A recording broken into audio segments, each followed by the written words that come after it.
యెహోవాను స్తుతించుడి.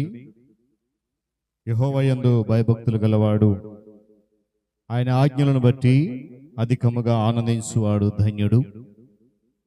వాని సంతతి వారు భూమి మీద బలవంతులగుదురు. యథార్థవంతుల వంశపు వారు దీవించబడుదురు. కలిమియు సంపదయు వారి ఇంట నుండును, వారి నీతి నిత్యము నిలుచును. ప్రియ దేవుని సంగమా, మనం అందరం కూడా నిలువబడి ఆంధ్ర క్రైస్తవ కీర్తన పుస్తకంలో నుండి 618వ స్తుతి గీతం పాడుతూ మన ఈ ఆరాధన క్రమాన్ని ప్రారంభించుకుందాం. అందరం నిలువబడి ఆంధ్ర క్రైస్తవ కీర్తన పుస్తకంలో నుండి 618వ స్తుతి గీతం పాడుతూ ఆరాధన క్రమంలో మనము ముందుకు కొనసాగుదాం. పితృ పుత్ర శుద్ధాత్మాలై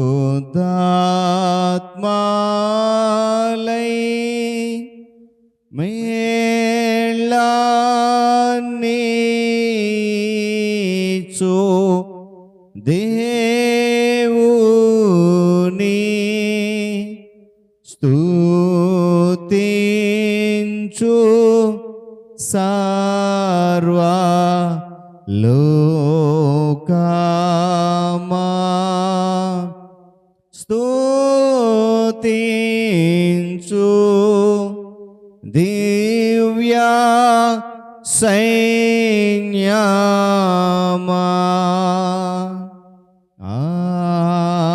ఆమేన్.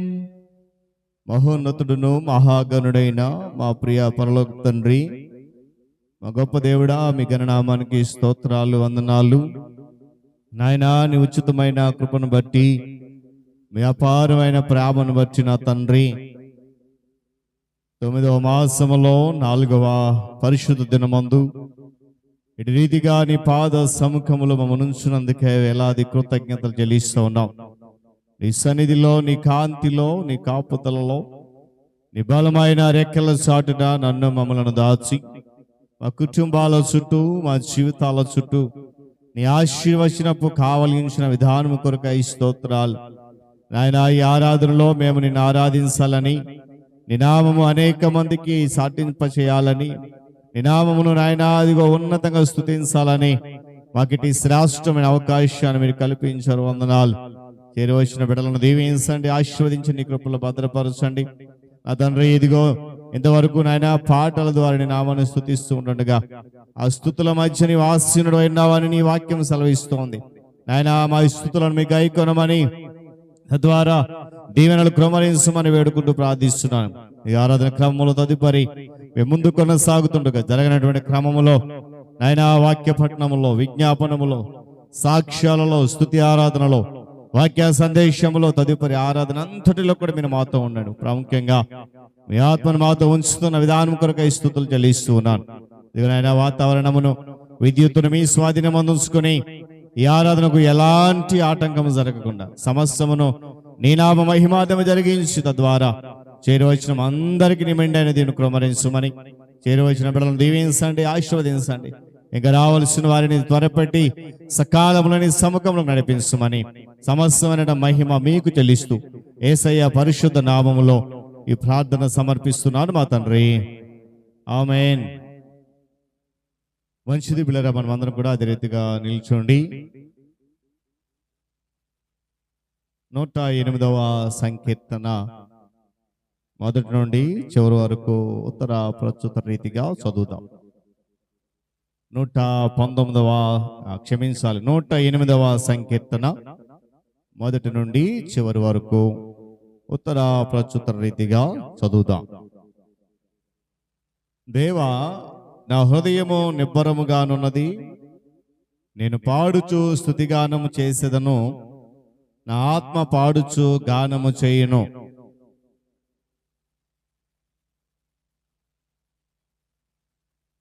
జనుల మధ్య నీకు కృతజ్ఞతాస్తుతులు చెల్లించెదను, ప్రజలలో నిన్ను కీర్తించెదను.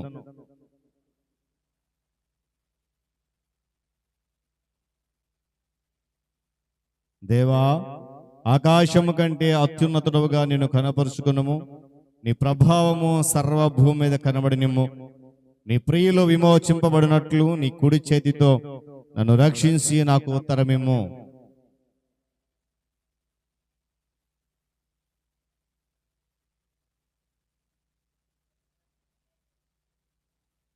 గిలాదు నాది, మనష్షే నాది, ఎఫ్రాయిము నాకు శిరస్రాణము, యూదా నా రాజదండము.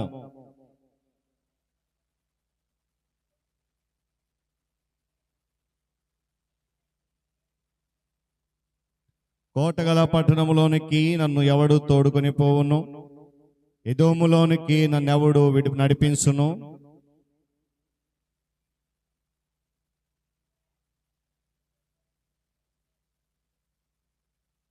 మనుషుల సహాయము వ్యర్థము, శత్రువులను జయించుటకు నీవు మాకు సహాయము దయచేయము.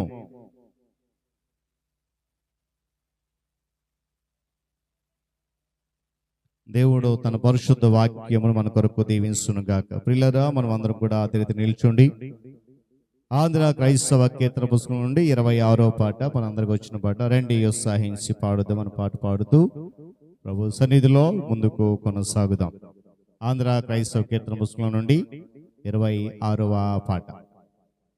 రండి ఉత్సాహించి పాడుదము, రక్షణ దుర్గము మన ప్రభువే. రండి కృతజ్ఞత స్తోత్రముతో రారాజు సన్నిధి కేగుదము. సత్ప్రభు నామము కీర్తనలన్ సంతోషగానము చేయుదము. రండి ఉత్సాహించి పాడుదము, రక్షణ దుర్గము మన ప్రభువే. మన ప్రభువే మహాదేవుండు, ఘనమహాస్యము గలరాజు. భూమ్యాగాధపు లోయలను భూధర శిఖరము లాయనవే. రండి ఉత్సాహించి పాడుదము, రక్షణ దుర్గము మన ప్రభు. సముద్రము సృష్టించే నాయనదే, సత్యుని హస్తమే భూమి చేసెన్. ఆయన దైవము పాలితులా, మాయనమే పెడి గొర్రెలము. రండి ఉత్సాహించి పాడుదము, రక్షణ దుర్గము మన ప్రభువే. ఆ ప్రభు సన్నిధి మోకరించి ఆయన ముందర మ్రొక్కుదము. ఆయన మాటలు గైకొనినా నయ్యవి మనకెంతో మేలగును. రండి ఉత్సాహించి పాడుదము, రక్షణ దుర్గము మన ప్రభువే. తండ్రి కుమార శుద్ధాత్మకును దగు స్తుతి మహిమలు కల్గుగాక. ఆదిని నిప్పుడు నెల్లప్పుడు నైనట్లు యుగముల నౌను ఆమేన్. తండ్రి కుమార శుద్ధాత్మకును దగు స్తుతి మహిమలు కల్గునామేన్. దయచేసి అందరం కూర్చుందాం. దేవుని పరిశుద్ధ నామమునకు మహిమ కలుగునుగాక. హల్లెలూయా చెప్దాం. హల్లెలూయా. మంచిది పిల్లలు, దేవుడు తన మహాకృపను బట్టి తిరిగి మరొక పరిశుద్ధ ఆదివారం ఆరాధనలో మనమందరం కూడా ఇటు రీతిగా ఆరోగ్యము, క్షేమము, నెమ్మది కలిగి జీవించడానికి కృపనిచ్చిన దేవుడు. అందుని బట్టి మనమందరం కూడా కృతజ్ఞత హృదయముతో ఆయనను స్తుతించవలసిన వారమై ఉంటున్నాం. మరి నేటి ఈ పరిశుద్ధ ఆరాధనలో ధ్యానము నిమిత్తమై దేవుని వాక్యాన్ని మనము చదువుకుందాం. అపోస్తలుడైన పౌలు హెబ్రీలకు రాసిన పత్రిక 11వ అధ్యాయము 31వ వచనం నుండి 34 వచన గల భాగాన్ని ఇదే నా ధ్యాన భాగంగా మనము చదువుకుందాం. హెబ్రీలకు రాసిన పత్రిక 11వ అధ్యాయము 31వ వచనం నుండి 34 వచన గల భాగాన్ని ఇదనపు ధ్యాన భాగంగా మనము చదువుదాం. ఈ వాక్య భాగాన్ని ప్రియులు రాజు గారు చదివి వినిపిస్తారు. తదుపరి కృపమ్మ గారు మనలను విజ్ఞాపన ప్రార్థనలో నడిపిస్తారు. హెబ్రీలకు రాసిన పత్రిక 11వ అధ్యాయం 31 నుంచి 34 వచనాలు రాజు గారు చదువుతారు. కృపమ్మ గారు ప్రార్థనలో నడిపిస్తారు. హల్లెలూయా. ఈరోజు ఏర్పరిచిన పరిశుద్ధ గ్రంథములో వాక్య భాగ్యము హెబ్రీలకు రాసిన పత్రిక 11వ అధ్యాయము వచనము 31, 34 వరకు. విశ్వాసము బట్టి రాహేబును వేశ్య వేగుల వారిని సమాధానముగా చేర్చుకొని నందున అవిధేయులతో పాటు నశింపకపోయెను. ఇకను ఏమి చెప్పుదును? గిద్యోను, బారాకు, సంసోను, యెఫ్తా, దావీదు, సమూయేలును వారిని గూర్చియు ప్రవక్తలను గూర్చియు వివరించుటకు సమయము చాలదు. వారు విశ్వాసము ద్వారా రాజ్యమును జయించిరి, నీతి కార్యములను జరిగించిరి, వాగ్దానములను పొందిరి, సింహముల నోళ్లను మూసిరి, అగ్ని బాణములను చల్లార్చిరి, ఖడ్గదారులను తప్పించుకొనిరి, బలహీనులుగా ఉండి బలపరిచిరి, యుద్ధములో పరాక్రమశాలులైరి, అన్యులు సేనలను పారదోరిరి. దేవుడు ఈ వాక్యమునకు సదాకాలం తోడై ఉండి నడిపించునుగాక. ఆమేన్. ప్రార్థన ప్రభువా, సకలాసన కానుభూషణ ప్రభువా, నీ బంగారు పాదాలకి లెక్కలేనంత స్తుతులు స్తోత్రాలు తండ్రి. దయగలన రాజా, ప్రేమ గలన రాజా, ఇదిగో తండ్రి ఈ ఉదయకాలం సమయంనైనా నీ మందిరములో తండ్రి అట్టి భాగ్యం నాకు ఇచ్చినందుకు నీకు లెక్కలేని స్తుతులు స్తోత్రాలు తండ్రి. దేవా, నా రక్షక నాయన, ఎవరికి దొరకపోని భాగ్యం నాకు ఈ దినం ఇచ్చినావు తండ్రి. నీకు వందనాలు స్తోత్రాలు తండ్రి. రాజాభిరాజ్యం నాయన, ప్రభులు వైద్యుడు తండ్రి. నా రక్షక ఇదిగో తండ్రి నీ రెక్కల చాట్లు నాయన నేటికి నేను 15 దినాలు నాయన జ్వరముతో నేను బాధపడి తండ్రి నేను కృంగిపోయినప్పుడు తండ్రి నీ రెక్కల చాట్లను భద్రపరిచి నాకు ఉంచి నీ సన్న నాయన నీ మందిరంకు నాయన నన్ను తీసుకొని వచ్చినందుకు నీకు లెక్కలేనంత స్తుతులు స్తోత్రాలు తండ్రి. దేవా, ఇదిగో తండ్రి నా రక్షక నా తండ్రి నీకే వందనాలు తండ్రి. నాయన నీకు ఏమి ఇచ్చి రుణం తీర్చలేని ద్రౌభాగ్రాలు తండ్రి నేను. దేవా, నా రక్షక నీకు వందనాలు తండ్రి. ఇదిగో తండ్రి ఈ దినం నాయన నీ దీనదాసుడు చేత నా తండ్రి తన నోటి ద్వారా తండ్రి నాయన ఏ విత్తనం అయితే తండ్రి తన ద్వారా నాయన జల్లిస్తావో తండ్రి మా హృదయాల్లో నాటుకున్నట్టుగా సహాయం చేయమని నీకు వందనాలు స్తోత్రాలు తండ్రి. దేవా, తన కుటుంబం తండ్రి తన తండ్రి నిద్రించాడు దేవా, వా కుటుంబంకు ఆదరణ ఓర్పు సహనం దయచే తండ్రి నీకు వందనాలు తండ్రి. నా రక్షక నీకే వందనాలు తండ్రి, నీకే వందనాలు తండ్రి. ఇదిగో ప్రభు నా సంఘంలో నాయన ప్రతి బిడ్డని పేరు చొప్పున దీవించమని నీకు వందనాలు స్తోత్రాలు ప్రభు. ఇదిగో నాయన నాకు సంఘంలో తండ్రి అనారోగ్యంగా నా తండ్రి ఎవరైతే ఉన్నారో తండ్రి వాళ్ళకు నాయన ముట్టి స్వస్థపరిచిన ఆయన నీ సన్నిధికి నాయన వచ్చేలాగా సహాయం చేయమని నీకు వందనాలు స్తోత్రాలు తండ్రి. నాయన వృద్ధాప్యత ఉన్న వాళ్ళకు నాయన శక్తి బలము నువ్వే తండ్రి. నా రక్షక నీకు వందనాలు స్తోత్రాలు తండ్రి. మా సంఘ నాయకులకు దీవించి ఆశ్రయించమని నీకు వందనాలు స్తోత్రాలు తండ్రి. నా రక్షక ఇదిగో తండ్రి నా నాయన ప్రతి బిడ్డ ఇక్కడ కూడున్న ప్రతి కుటుంబాలు దీవించి ఆశ్రయించమని నీకు వందనాలు స్తోత్రాలు తండ్రి. నా దేవ, అనారోగ్యంగా ఉన్న బిడ్డలకి జ్ఞాపకం తెచ్చుకోమని నీకు వందనాలు తండ్రి, నీకు స్తోత్రాలు తండ్రి. నాయకుల కోసం ఒకసారి జ్ఞాపకం తెచ్చుకోమని నీకు వందనాలు, స్తోత్రాలు తండ్రి. రాపోని బిడ్డల కల్లా నాయన ఒకసారి జ్ఞాపకం తెచ్చుకొని నాయన ఏ అవసరానికి ఉన్నారో తండ్రి నాకు తెలియదు, కానీ నాయన వాళ్ళకు దీవించి ఆశ్రయించమని నీకు వందనాలు, స్తోత్రాలు తండ్రి.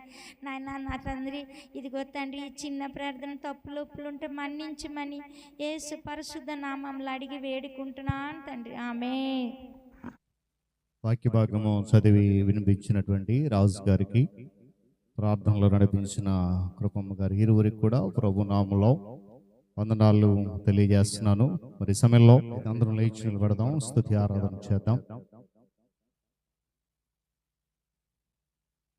దేవుని సన్నిధానములో ప్రవహించినటువంటి శ్రేష్టమైన అమూల్యమైన సమయాన్ని హృదయపూర్వకంగా స్తుతి చేస్తూ పాడదాం. మనందరికీ వచ్చిన పాట, రాజా నీ సన్నిధిలో నేనుంటానయ్యా, మనసారా ఆరాధిస్తూ బ్రతికేస్తానయ్యా అని పాట పాడదాం.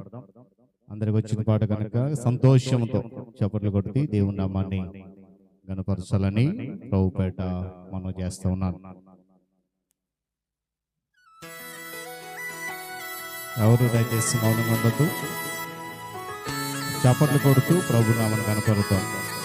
నువ్వెంత సంతోషంగా ఆయన నామాన్ని స్తుతిస్తావో, ఎంత ఉల్లాసంగా ఆయన స్తుతిస్తావో అది ఎక్కువగా దేవుడు నీ ఆరాధనపై ఆశీనుడు ఇవ్వడానికి ఇష్టపడుతూ ఉన్నాడు.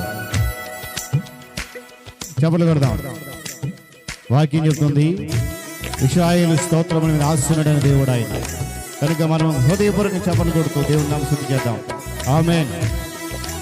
చప్పట్లు కొడుతూ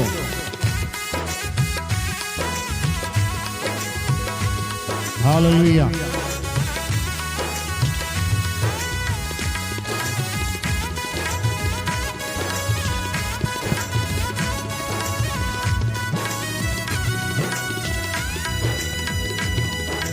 రాజా నీ సన్నిధిలోనే ఉంటానయ్యా, మనసారా ఆరాధిస్తూ బ్రతికేస్తానయ్యా. రాజా నీ సన్నిధిలోనే ఉంటానయ్యా, మనసారా ఆరాధిస్తూ బ్రతికేస్తానయ్యా. చెప్తాం. నేనుండాలేనయ్యా, నే బ్రతుకాలేనయ్యా, నే ఉండాలేనయ్యా, నే బ్రతుకాలేనయ్యా. నీవే లేకుండా నేనుండాలేనయ్యా, నీ తోడే లేకుండా నేనుండాలేనయ్యా. నీవే లేకుండా నేనుండాలేనయ్యా, నీ తోడే లేకుండా నేనుండాలేనయ్యా. రాజా నీ సన్నిధిలోనే ఉంటానయ్యా, మనసారా ఆరాధిస్తూ బ్రతికేస్తానయ్యా. రాజా నీ సన్నిధిలోనే ఉంటానయ్యా, మనసారా ఆరాధిస్తూ బ్రతికేస్తానయ్యా. నీ సన్నిధానంలో సంతోషమును సంపూర్ణమైనటువంటి ఆరాధించేటువంటి విలువైన అవకాశం నాకు ఇచ్చావు నీవు. అయ్యా నేను ఏదైతే కోల్పోయానో అన్నీ కూడా నాకు ఇవ్వడానికి, నాయన బాధల నుండి బ్రతికించడానికి మీరు ఇచ్చినట్టు కృపని స్తోత్రాలని హృదయపూర్వకంగా స్తుతి చేద్దాం. చప్పట్లు కొడదాం. ఆమేన్. స్తోత్రం. Praise the lord. హల్లెలూయా. గట్టిగా చప్పట్లు కొడదాం.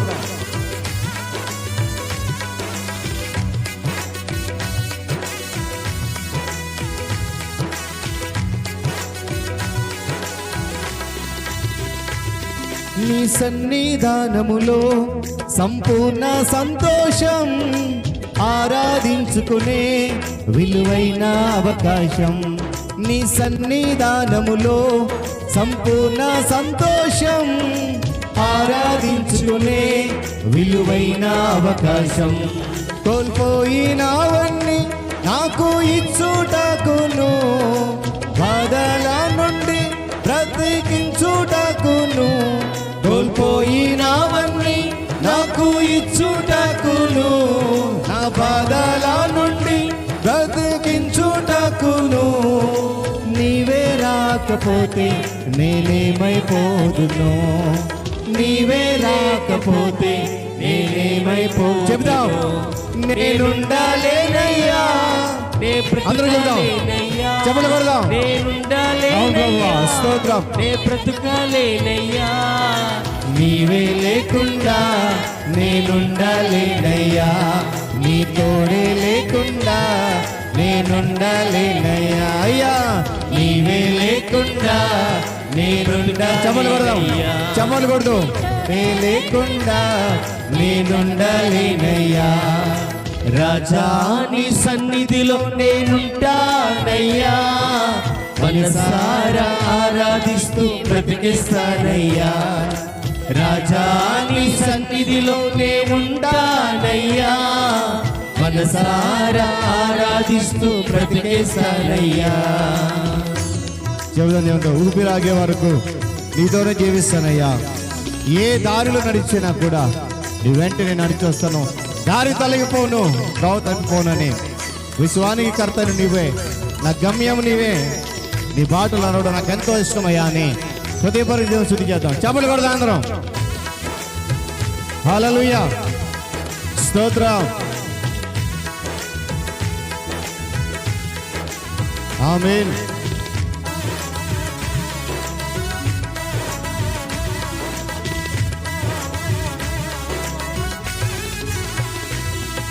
ఊపిరాగే వరకు నీతోనే జీవిస్తా. ఏ దారిలో నడిపినా నీ వెంటే నడిచొస్తా. ఊపిరాగే వరకు నీతోనే జీవిస్తా. ఏ దారిలో నడిపినా నీ వెంటే నడిచొస్తా. విశ్వానికి కర్త నీవే నా గమ్యము. నీ బాటలు నడుచుట నాకెంతో ఇష్టము. విశ్వానికి కర్త నీవే నా గమ్యము. నీ బాటలు నడుచుట నాకెంతో ఇష్టము. నిన్ను మించిన దేవుడే లేడయ్యా. నిన్ను మించిన దేవుడే లేడయ్యా. అందుకే నేనుండాలేనయ్యా. గట్టిగా బ్రతుకాలేనయ్యా. నేనుండాలేనయ్యా. నే బ్రతుకాలేనయ్యా. నీవే లేకుండా నేనుండాలేనయ్యా. నీ తోడే లేకుండా నే బ్రతుకాలేనయ్యా. యేసయ్యా నీవే లేకుండా నేనుండాలేనయ్యా. నీ తోడే లేకుండా నే బ్రతుకాలేనయ్యా. రాజా నీ సన్నిధిలో నే ఉంటానయ్యా. మనసారా ఆరాధిస్తూ బ్రతికిస్తానయ్యా. రాజా నీ సన్నిధిలో నే ఉంటానయ్యా. మనసారా ఆరాధిస్తూ బ్రతికిస్తానయ్యా. ఒంటరి పొన్నను విసిగించిందయ్యా. మనుషులందరూ నన్ను తప్పుపట్టారయ్యా. దాన్ని వన్నావు ఒంటరి వాడే 1000 మంది అన్నావు. అందుని బట్టి స్తోత్రాలయ్యాను. హృదయం పాడదాం. నేనున్నాను నీతో, భయపడుతున్నా దేవా, మీకు వందనాలని చెప్పి గట్టిగా చప్పట్లు కొడదాం. ఆమేన్, స్తోత్రం. అవునాయన నీకు వందనాలు. నేనంటే నీకు ఎంత ఇష్టం ప్రభువా. నేనంటే నీకు ఎంత ఇష్టం తండ్రి. అందుకే నన్ను ప్రేమిస్తున్నావని. ఒంటరి పోరు నన్ను విసిగించిన మనుషులెల్లరూ నన్ను తప్పు పట్టిన. చెబుదాం. ఒంటరి పోరు నన్ను విసిగించిన మనుషులెల్లరూ నన్ను తప్పు పట్టిన. ఒంటరి వాడే 1000 మంది అన్నావు. నేనున్నానులే భయపడకు అన్నావు. చెబుదాం. ఒంటరి వాడే 1000 మంది అన్నావు. నేనున్నానులే భయపడకు అన్నావు. నేనంటే నీకు ఇంత ప్రేమ ఏంటయ్యా. నేనంటే నీకు ఇంత ప్రేమ ఏంటయ్యా. అందుకే నేనుండాలేనయ్యా. నే బ్రతకాలేనయ్యా. నేనుండాలేనయ్యా. నే బ్రతకాలేనయ్యా. నీవే లేకుండా నేనుండాలేనయ్యా. యేసయ్యా నీ తోడే లేకుండా నే బ్రతకాలేనయ్యా. ఆమేన్, ఆమేన్. నీవే లేకుండా నేనుండాలేనయ్యా. నీ తోడే లేకుండా బ్రతకాలేనయ్యా. అందరూ చెబుతామా? రాజా నీ సన్నిధిలోనే ఉంటానయ్యా. అవును ప్రభువా. మనసారా ఆరాధిస్తూ బ్రతికేశానయ్యా. రాజా నీ సన్నిధిలోనే ఉంటానయ్యా. మనసారా ఆరాధిస్తూ బ్రతికేశానయ్యా. నేనుండాలేనయ్యా, నే బ్రతకాలేనయ్యా. అందరూ చెప్పాలి, చెప్పండి కొట్టు. నేనుండాలేనయ్యా, నే బ్రతకాలేనయ్యా. నీవే లేకుండా నేనుండాలేనయ్యా. నీ తోడే లేకుండా నే బ్రతకాలేనయ్యా. యేసయ్యా. నీవే లేకుండా నే బ్రతకాలేనయ్యా. నీ తోడే లేకుండా నే బ్రతకాలేనయ్యా. హృదయపూర్వకంగా దేవుని వైపు చూద్దాం. ఆయన సన్నిధానంలో మనకి ఇచ్చినటువంటి శ్రేష్టమైన ఆధిక్యత, అమూల్యమైనటువంటి సమయం. హృదయపూర్వకంగా తలలో ఉంచి హృదయపూర్వకమైన నామములో కొద్ది నిమిషాలు కనిపెడదాం.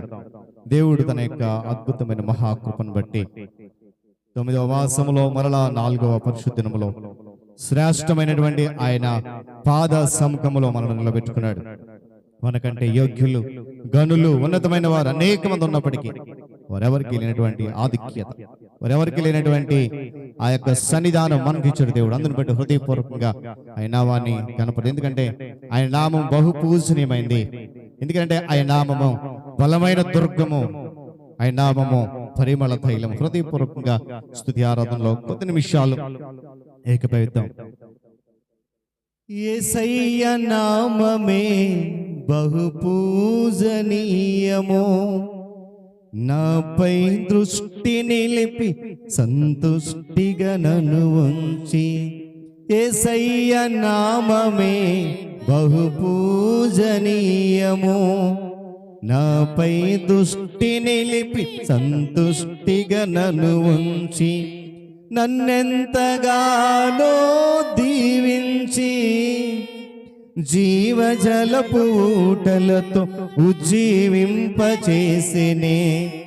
నన్నెంతగానో దీవించి జీవజలపు ఊటలతో ఉత్తేజింపచేసినే. జుంటి తినే దారల కన్నా యేసునామమే మధురం. యేసయ్య సన్నిధినే మరువజాలను. జుంటే తేనె దారల కన్నా యేసునామమే మధురం. యేసయ్య సన్నిధినే మరువజాలను. జీవిత కాలమంతా ఆనందించేదా, యేసయ్యనే ఆరాధించేదా. జీవిత కాలమంతా ఆనందించేదా, యేసయ్యనే ఆరాధించేదా. జుంటే తేనె దారల కన్నా యేసునామమే మధురం. యేసయ్య సన్నిధినే మరువజాలను. ప్రార్థన చేద్దాం. ప్రభువా, మాకు ఇచ్చినటువంటి సమయం ఎంతో విలువైనది, నీకు స్తోత్రాలయ్యా అని హృదయపూర్వకంగా ఆయన సన్నిధిలో ప్రార్థన చేద్దాం. సమయంలో సంఘ ఉపాధ్యక్షులు డాక్టర్ లారెన్స్ గారు ముందుకు వచ్చి మనల్ని ప్రార్థనలో నడిపిస్తారు. ప్రార్థన చేసుకుందాం. పరిశుద్ధుడా, పరిశుద్ధుడా, పరిశుద్ధుడా, ప్రేమ కలిగిన మా ప్రభువా, నీకు వందనాలు. మరి ఈ దినాన్న ప్రభువా, నీ సన్నిధిలో ఈ విధంగా స్తుతించుకునే భాగ్యం మాకు ఇచ్చావు నాయన. చక్కనైన పాటలతో ప్రభువా తండ్రి మమ్మల్ని ఎంతో ఆనందపరిచావు నాయన. నీకు వందనాలు. నీ సన్నిధి ఉంటేనే ప్రభా మాకు ఎంతో ఆశీర్వాదం. మరి యొక్క ఆదివార దినాన్న నీ సన్నిధిలో ప్రభా ఒక్క దినము గడిపితే తండ్రి ఎంతో ఆనందమైన సెలవిచ్చావు. చక్కని పాటతో ప్రభా మాకు ఎంతగానో ఆనందపరిచావు నాయన. నీకు వందనాలు, స్తోత్రం. ఈ యొక్క ఆదివార దినాన, విశ్రాంతి దినాన నీ సన్నిధిలో మేము ఈ విధంగా ఉన్నామంటే సమస్త నీ కృప, నీ కనికరం, నీ జాలి ఉంటే ప్రభా మేమేమీ చేయలేం ప్రభా. సమస్తం నీ యొక్క కృప ప్రభా. ఇక్కడ చేరిన ప్రతి బిడ్డను బట్టి నీకు వందనాలు నాయన. ప్రతి వారు ప్రభా నీ సన్నిధానంలో మోకరించి ప్రార్థన చేస్తున్నారు ప్రభా. నీకు వందనాలు. ప్రతి వారి ప్రార్థనను వింటున్నావు. ప్రతి వారి ప్రార్థన నీ పాత సన్నిధానానికి ధూపం వలె నీ సన్నిధానానికి చేరుతుంది నాయన. ఎవరి ప్రార్థన కూడా ఒమ్ముపోదు నాయన. ప్రతి వారి ప్రార్థనలను వింటున్నావు తండ్రి. ఎవరెవరి ఆత్మలలో ప్రభ, ఎవరెవరి తండ్రి హృదయ అంతరంగాల్లో ప్రభ వారు ఏమి అనుకుంటున్నారో సమస్తను ఎరిగి ఉన్నావు తండ్రి. హృదయ అంతరంగాలు ఎరిగిన వాడు ప్రభ, మా హృదయ ఆశయాలను తీర్చివాడు నువ్వే ప్రభ. నీకు వందనాలు, స్తోత్రం ప్రభ. నాయనా నీకు వందనాలు తండ్రి. ఈ దినాన్న ప్రభ ఎంతో మంది దీన బిడ్డలు రాలేకపోయారు ప్రభ. నీకు వందనాలు ప్రభ. ఎందుచేత నీ రాలేదో సమస్తను ఎరిగి ఉన్నావు ప్రభ. నీకు వందనాలు, స్తోత్రాలు. మరి రాజాల విషయంలో ప్రార్థన చేయించున్నాను ప్రభ. నీకు వందనాలు. ఆ బిడ్డ తండ్రి మరి నీ సంఘ సేవలో ఎంతగానో ప్రభ ఆ బిడ్డను వాడుకున్నావు నాయన. ఇంక నువ్వు రాలేని దినాలు ఆ బిడ్డను ఇంకా వాడుకోండి నాయన. నీ గాయపడిన హస్తంతో నీ రక్తాన్ని చిందించి ఆ బిడ్డను ముట్టండి ప్రభ. ఆ బిడ్డని స్వస్థపరచమని వేడుకుంటున్నాను తండ్రి. ఆ బిడ్డ ఆపరేషన్ చక్కగా జరిగి తండ్రి స్వస్థపడి తండ్రి నీ మందిర ఆవరణలో సాక్ష్యం చెప్పే భాగ్యంగా దయచేయమని వేడుకుంటున్నాను నాయన. నీకే వందనాలు. ఆ కుటుంబాన్ని వాదార్చండి, ఆ బిడ్డల్ని వాదార్చండి నాయన. నీవే ఉన్నావు, నీవే భారం వేసుకుని ముందుకు నడుచున్న ఆ కుటుంబాన్ని తండ్రి దీవించమని వేడుకుంటున్నాను నాయన.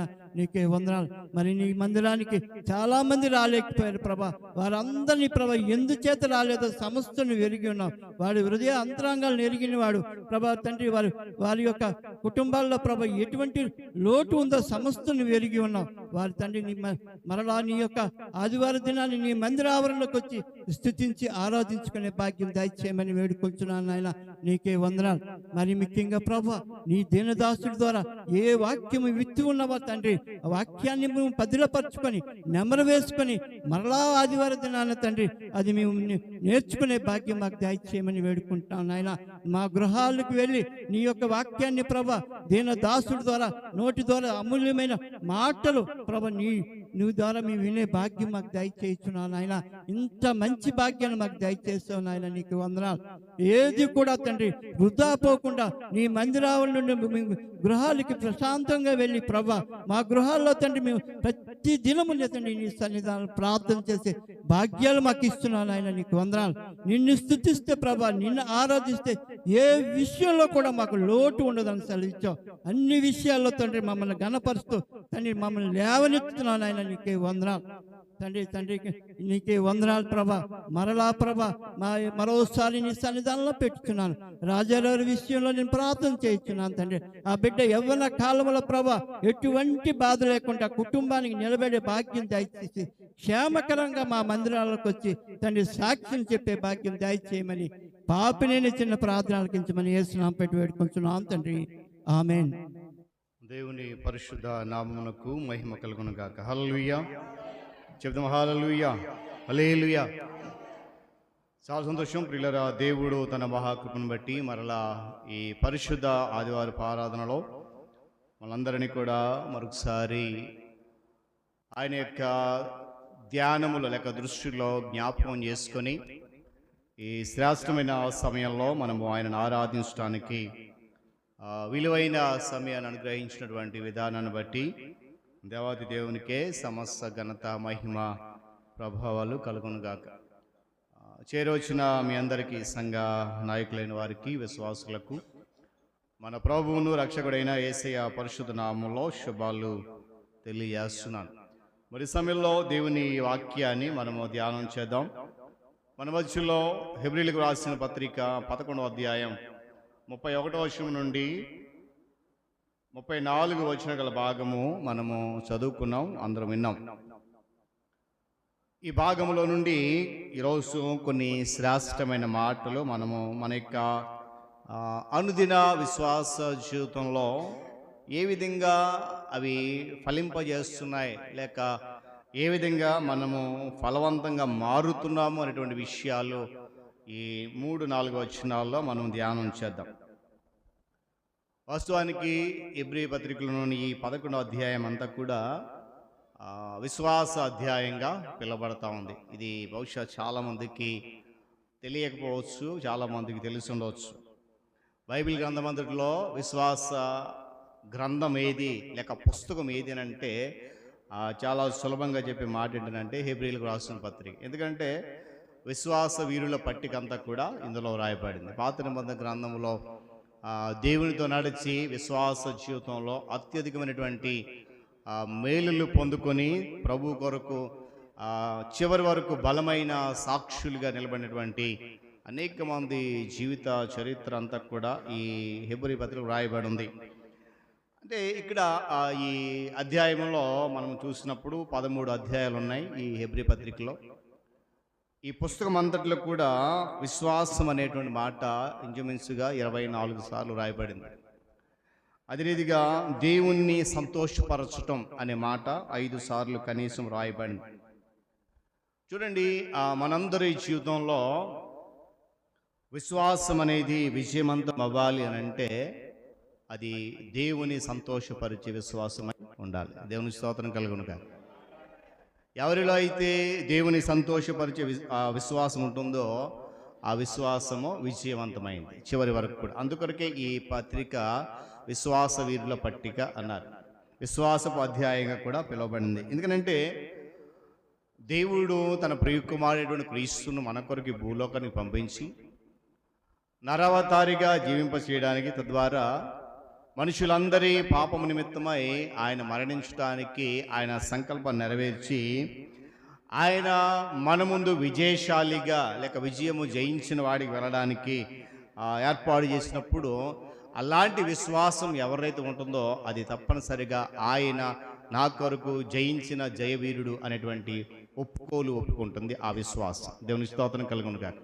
చెప్పాలి హల్లెలూయా. ఎందుకంటే ఈ విశ్వాసము అంటే దేవుని సన్నిధిలో కలిగి ఉన్నటువంటి నిజమైన విశ్వాసం ఎవరిలో అయితే ఉంటుందో ఆ విశ్వాసము అన్ని పరిస్థితుల్లో కూడా క్షేమాన్ని కలుగజేస్తారు. ఈరోజు చాలామంది దేవుని బిడలుగా చెప్పుకుంటూ కూడా మాకు క్షేమము లేదండి, మా గృహం చుట్టూ ఏమాత్రం భద్రత లేదండి, మా విశ్వాస జీవితానికి ఏ విధమైన కాపుదల లేదండి అనేటువంటి మాటలు చాలా వింటూ ఉంటాం. అయితే వాటన్నిటికీ సమాధానం ఏంటంటే నీ విశ్వాసములో ఏమండి దేవుని సంతోషపరిచేటువంటి లక్షణము లేదు కనుక, నీ విశ్వాసము విజయవంతముగా లేదు కనుక అది నీకు క్షేమాన్ని ఇవ్వట్లేదు. గమనించాలి. ఒకవేళ ఎప్పుడైనా సరే అనుకున్నాం నా విశ్వాసం ఇంత బలమైన విశ్వాసం, ఇన్ని సంవత్సరాలు నా విశ్వాసము, కానీ దేవుడు నాకు క్షేమం కలుగు చేయలేదు అని అనుకుంటున్నావు అని అంటే నీ విశ్వాసంలో ఏం లేదంట, దేవుని సంతోషపరిచే లక్షణం లేదు. ఆ సత్యాన్ని మనం గమనించాలి. ఎందుకంటే విశ్వాసం అనేది అన్ని పరిస్థితుల్లో క్షేమం ఇస్తుంది మరియు విజయం కొరకు ఆయన వైపు మనల్ని నడిపిస్తుంది. చూడండి, లోకము ప్రస్తుతం ఎక్కడుందనంట వాక్యం చెప్తుంది, దుష్టుని అందు ఉంది. లోకం ఎక్కడుంది? దుష్టుని అందే. దుష్టుని అందనట్టు ఈ లోకంలో ఉన్నటువంటి మనము ఆ లోకాన్ని జయించాలంటే మనకున్నటువంటి ఏ అల్ప విశ్వాసం ఏమాత్రం కూడా సరిపోదు.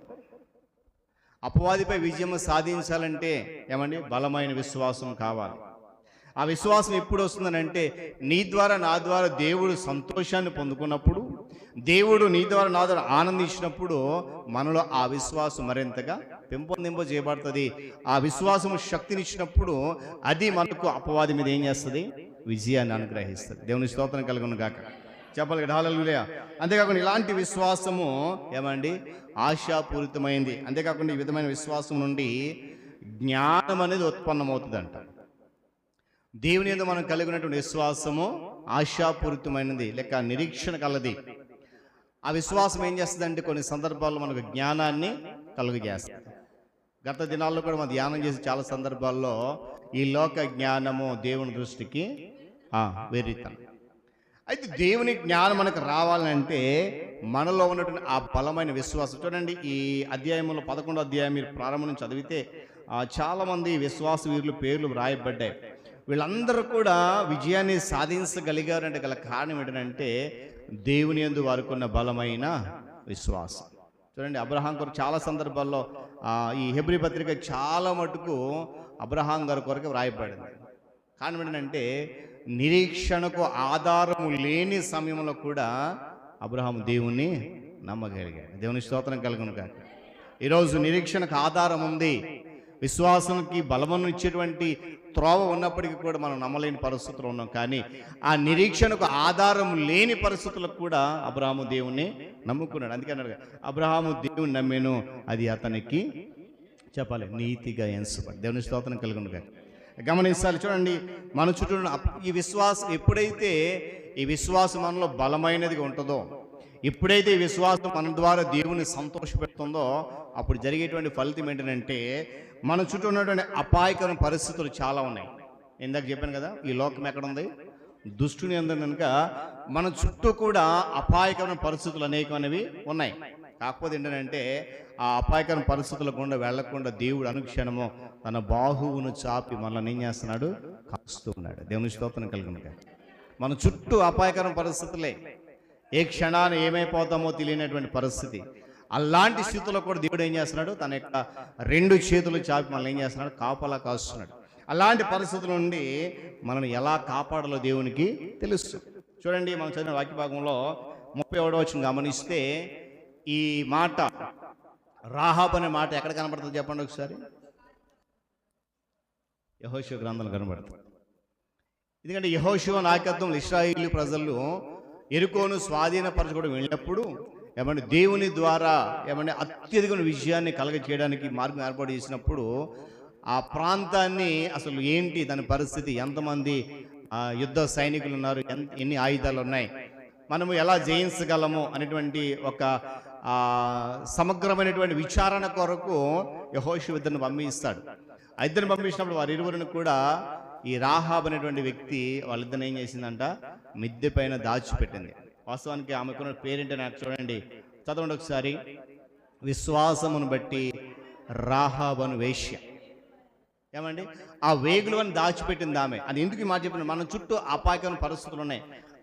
వెళ్ళినటువంటి ఆ యొక్క ఇద్దరు మనుషులతో ఆమె చెప్పిన మాట ఏంటంటే, మీ వలన మా పట్టణంలో, ఈ ప్రాంతంలో దేవుని భయము కలిగింది. యెహోషువ గ్రంథం చదవని తర్వాత ఒకసారి ఇష్టమైతే అమంటది, మీ వలన లేక మీ దేవుని వలన మా గుండెల్లో భయము పుట్టింది. దేవుడి ప్రాంతం అంతని కూడా మీకు అప్పగం చేస్తున్నాడు. అంటే తనలో ఉన్న విశ్వాసం చూడండి. అయితే ఆ అపాయకర పరిస్థితుల నుండి ఏమండి ఆమె అన్యురాలైనప్పటికి కూడా ఏం చేయబడిందంట? చెప్పాలి, ఏం చేయబడింది? చదవండి ఆ మాట చదవండి. వేగుల వారిని సమాధానంగా చేర్చుకున్నందున అవిధేయులతో పాటు నశించలేదు. దేవుని స్తోత్రం కలుగును గాక. అని ఎందుకు ఈ మాట చెప్తానంటే, మన విశ్వాసములో నిజముంటే, మన విశ్వాసము దేవుని సంతోషపరిస్తే, మన చుట్టూ ప్రాణాంతకమైన పరిస్థితులు వచ్చినా కూడా ఆ పరిస్థితుల నుండి దేవుడు మనల్ని ఏం చేస్తాడు? కాపాడుతాడు. దేవుని స్తోత్రం కలుగును గాక. ఇక్కడ జరిగిన సంఘటన అదే. యెరికో ప్రాంతం అంతా కూడా దేవుని దృష్టికి అవిధేయులు అయిపోయారు. దేవుని ఉగ్రత ఆ ప్రాంతం మీదకి వచ్చినప్పుడు దేవుడు ఆ ప్రాంతాన్ని ఇశ్రాయేలు ప్రజలకు అప్పగించబోతున్నాడు. ఆ అప్పగించే సందర్భంలో ఈమె దేవుని ఏం చేసింది? నమ్మగలిగింది. అందుకే ఆ మాట, విశ్వాసమును బట్టి ఆమె అవిధేయులతో పాటు నశింపకపోయాను. మరి రోజు మన విశ్వాసం మన చుట్టూ ఉన్న పరిస్థితులను మనం కాపాడుతుందా? గమనించాలి ఒకసారి. చూడండి, దేవుని భక్తులను లేక దేవుని బిడ్డలను శోధన నుండి తప్పించడానికి ప్రభు సమర్థుడని దేవుని వాక్యం సెలవిస్తాడు. మన చుట్టూ ఎన్ని అపాయకర పరిస్థితులు వచ్చినా, మన చుట్టూ ఎన్ని శోధనలు ఉన్నా, మన చుట్టూ ఎన్ని సమస్యలు వెంటాడినా, వాటన్నిటి నుండి తప్పించడానికి ఆయన సమర్థుడు.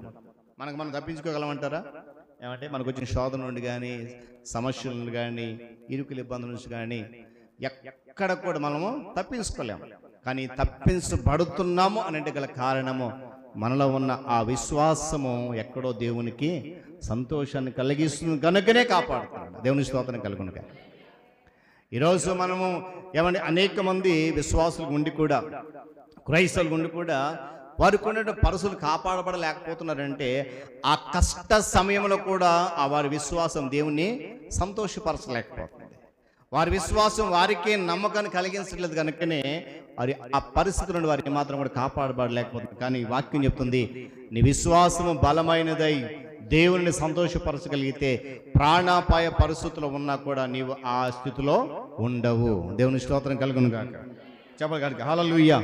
చూడండి, క్రీస్తు రక్తమునకు గుర్తుగా ఉన్నటువంటి ఎరుపు తగరు దారం, ఏమండి ఆ దారం వలన రాహాబు ఏం చేయబడింది? రక్షించబడింది. వాళ్ళు అంటారు కదా, దేవుడు ఈ పట్టణాన్ని మాకు అప్పగించినప్పుడు నీవు నీ కుటుంబము నశించిపోకుండా ఉండాలంటే, మా చేతిలో పడి చనిపోకుండా ఉండాలంటే మేము వచ్చినప్పుడు గుర్తుగా నీవు ఏ కిటికీ నుంచి మమ్మల్ని దింపావో ఆ కిటికీ ఏం కట్టాలి? ఎర్రని దారం కట్టు. దాన్ని బట్టి మేము నిన్ను కానీ నీ కుటుంబం ఎవరున్నా కూడా, నేను ఒక్కదాన్ని కాదు, నీ తల్లిదండ్రులు నీ ఎవరున్నా కూడా ఆ నశించిపోయే వారిలో ఉండరు. అలాగే చేసింది ఆమె, రక్షించబడింది. ఆ ఎర్రని తొగరగల దారం దేని గుర్తు ఉందంట? క్రీస్తు రక్తానికి సూచనగా. దేవుని స్తోత్రం కలుగును గాక. చెప్పాలి హల్లెలూయా. క్రీస్తు రక్తానికంటండి శత్రువు వణికిపోతాడట. కారణం ఏంటో చెప్పండి? మన రక్తం చిందిస్తాం, ఎవడన్నా వణికిపోతాడా? ఎవడన్నా భయపడతాడా? కళ్ళు తిరిగి పడిపోతాం అంతే కదా. మన రక్తం చిందిస్తే కళ్ళు తిరిగి పడిపోతుంది తప్ప భయపడం. కానీ క్రీస్తు రక్తానికి శత్రువు ఏం చేస్తాడు? గడగడ వణికిపోతాడు. కారణం ఏంటో ఏమండి?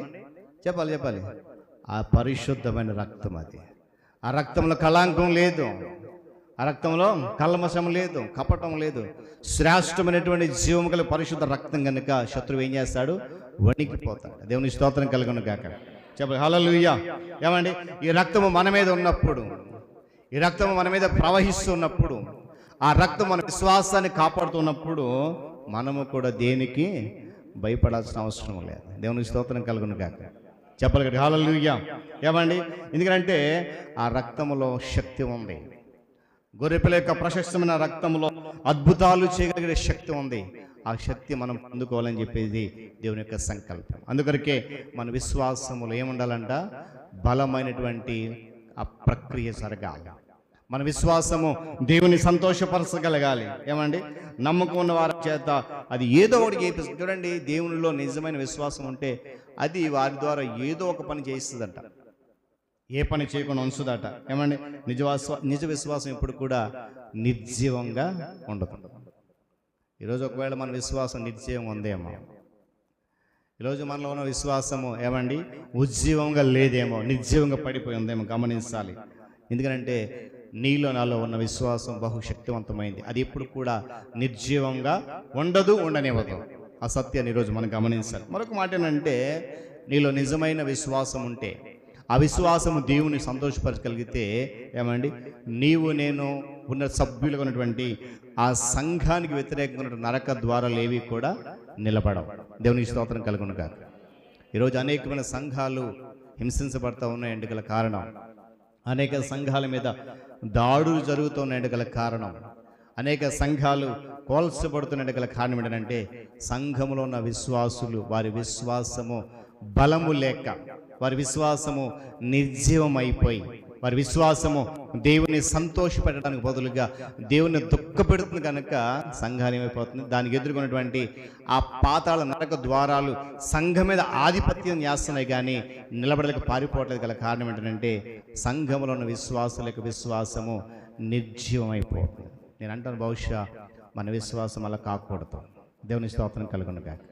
చెప్పాలి గట్టిగా హల్లెలూయా. చూడండి, గతంలో కూడా చాలాసార్లు చెప్పాను నేను, మనము పైకి మాత్రమే విశ్వాసులు అని చెప్పుకుంటూ లోపల ఆ విశ్వాసానికి కలిగినటువంటి క్రియ అనేది లేకపోతే ఏమండి, ఒకవేళ రానున్న దినాల్లో మన సంఘం మీద దాడి జరిగినట్టు కూడా మనకు పట్టినట్లుగానే ఉండిపోతాం.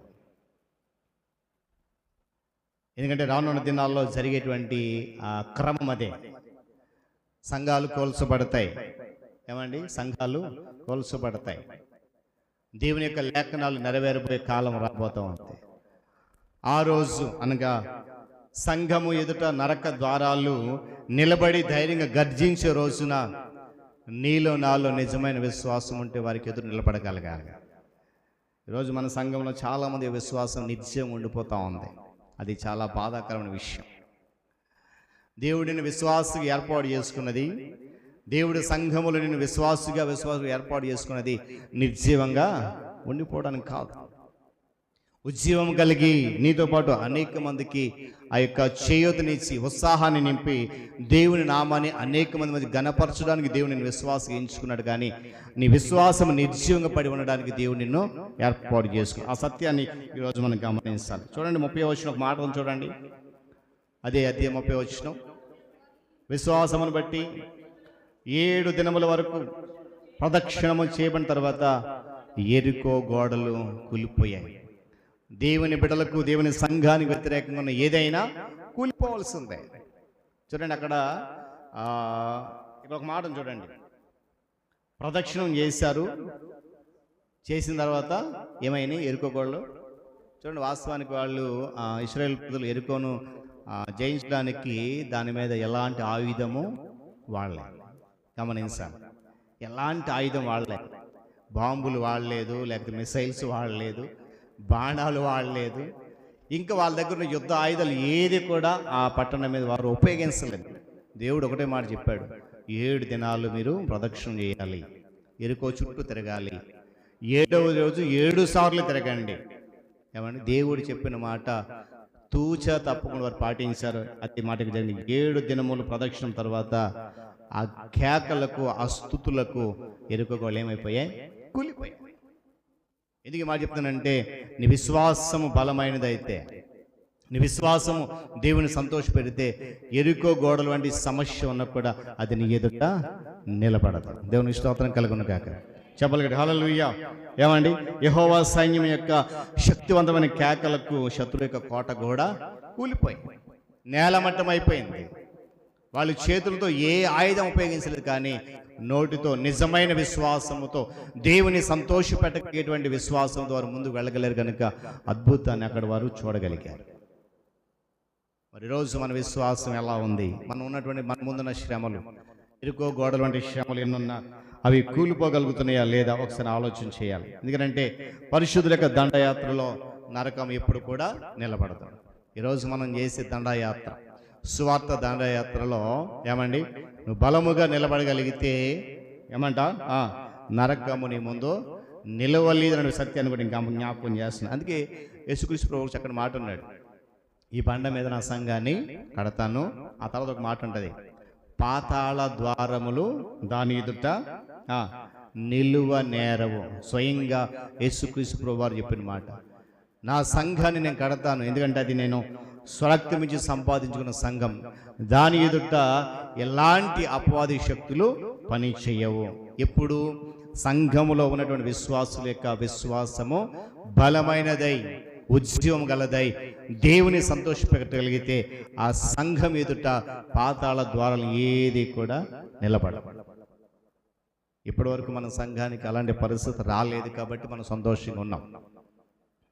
ఒకవేళ ఆ పరిస్థితి వస్తే, ఏమండి, సంఘము కోల్చబడే పరిస్థితి వస్తే, విశ్వాసులను చెదరగొట్టే పరిస్థితి వస్తే, మనలో ఉన్న ఎంతమంది విశ్వాసం బలమైనదై నిలకడగా స్థిరంగా ఉండగలుగుతున్నది ప్రతి ఒక్కరిని కూడా ప్రశ్నించుకోవాలి. ఎందుకంటే యేసుక్రీస్తు ప్రభువు వారు చెప్పిన ప్రతి మాట కూడా ఆయన విజయోత్సాహంతో చెప్పాడు, కానీ నీరసంగా చెప్పలేదు. ఎప్పుడు ఎక్కడ ఏ మాట చెప్పినా కూడా విజయంతోనే చెప్పాడు ఆయన. కారణం ఏంటంటే పెద్దలకు మాట్లాడదే, మీరు ఆయన అడుగు జాడలను అనుసరించి నడవాలి, క్రీస్తు మాదిరి అడుగు జాడ నడవాలని చెప్పి ప్రతి చోట కూడా విజయోత్సాహంతో గద్దింపుతోనే చెప్పాడు తప్ప ఎప్పుడు కూడా నిర్జీవంగా మాట్లాడలేదు, కృంగిపోయి ఎప్పుడు మాట్లాడలేదు. ఎక్కడ మాట్లాడినా ఆయన అక్కడున్న పరిస్థితుల మధ్యలో ఉన్నటువంటి ప్రతి మనిషి యొక్క విశ్వాసాన్ని పెంపొందింపజేసే విధంగా ఆయన మాటలు చెప్పాడు. కానీ ఏ విశ్వాస యొక్క విశ్వాసము నిర్జీవంగా ఉండిపోయే పరిస్థితులు ఆయన మాటలు లేవు. అవే మాటలు ఈరోజు పరిశుద్ధ గ్రంథంలో మనకు అందుబాటులో ఉన్నాయి. వింటున్నాం, చదువుతున్నాం కూడా, అయినా కూడా మన విశ్వాసం ఏం కలగట్లేదు, ఉద్యమం అనేది రావట్లేదు. ఈరోజు గమనించాలి, దేవుని విశ్వాసానికి దేవుని మాట చెప్పడానికి ఉన్న సంబంధాన్ని ఈరోజు మనం గమనించాలి. దేవుని స్తోత్రం కలుగును కాక. చెప్పగలరు హల్లెలూయా. చూడండి, ప్రకటన గ్రంథం యొక్క సారాంశంలో కొన్ని మాటలు మనం క్లుప్తంగా గమనిస్తే చాలా అద్భుతమైన మాటలు ఉన్నాయి. మీరు ఇంటికి చదవండి. ఒక టీచర్ అట సండే స్కూల్కి వెళ్ళినప్పుడు ఆ సండే స్కూల్ విద్యార్థి ఒక మాట అడిగిందంట, మరి అబ్బాయి నువ్వు పైకి లేకరా, ఆ టీచర్ చెప్పండి ప్రకటన గ్రంథం యొక్క సారాంశాన్ని క్లుప్తంగా కొన్ని మాటల్లో చెప్పరా అని చెప్పేసి ఆ విద్యార్థిని అడిగారట. ఆ విద్యార్థి చాలా సులభం టీచర్ అన్నాడంట. ఏంట్రా అంటే ఒకే ఒక మాట చెప్పాడంట, యేసు జయించును. ఏమండి, ప్రకటన గ్రంథం యొక్క సారాంశం క్లుప్త మాట ఏంటంట, యేసు జయించును. ప్రకటన గ్రంథం అంతా అదే చెప్తుంది. ఆయన జయశాలి అన్నాడు. యోహాను సువార్త 16:33 ఉంటాడు, లోకమును నేను జయించున్నాను, మీరు ధైర్యంగా ఉండండి. దేవుని స్తోత్రం కలుగును గాక. చెప్పగలిగాడు. హల్లెలూయా. కనుక అలాంటి బలమైన విశ్వాసం ఈరోజు మనలో ఉండాలి. ఎందుకంటే ఈరోజు మనలో ఉన్న విశ్వాసం నిజమైందా, మన సంఘము ఏమండి అపవాది తంత్రాలు ఏమీ పని చేయకుండా కాపుదల కాయగలిగే విశ్వాసం మనం ఉండాలి. మరొకటి ఏంటంటే నీ విశ్వాసము లేక మన విశ్వాసం నిజమైనదై బలమైనదై దేవుని సంతోషపెడితే కూడా వాక్యం చెప్తున్న మాట ఏంటి తెలుసా, రాజ్యములన్నీ కూడా లోపరచబడతాయి. దేవుని స్తోత్రం కలుగును గాక. చెప్తాం హల్లెలూయా. చూద్దాం, చూడండి, చదవండి వాక్య భాగంలో 33 వాక్యం, 33 వచనం చదవండి. రాజ్యములను జయించారు. చాలండి, దేవుని స్తోత్రం కలుగును గాక. విశ్వాసం ద్వారా ఏం చేయించారట, రాజ్యాన్ని జయించారు. కనీసం మనం ఏం చేయలేకపోతున్నాం, ఒక చిన్న శోధన కూడా జయించలేకపోతున్నాం. వారి విశ్వాసాన్ని బట్టి ఏం చేశారంటే రాజ్యాలను జయించేశారు. కానీ మనము ఒక చిన్న సమస్య జయించలేకపోతున్నాం, ఒక చిన్నపాటి కష్టం వస్తే జయించలేకపోతున్నాం, ఒక చిన్నపాటి ఇరుకు ఇబ్బందులు వస్తే జయించలేకపోతున్నాం. కారణం ఏంటంటే మన విశ్వాసం ఏం లేదు, బలము లేదు, మన విశ్వాసం ఉద్యమం లేదు. అందుకే చాలా చక్కగా ఈ మాట నేను చదువుతున్నప్పుడు చాలా సంతోషం అనిపించింది.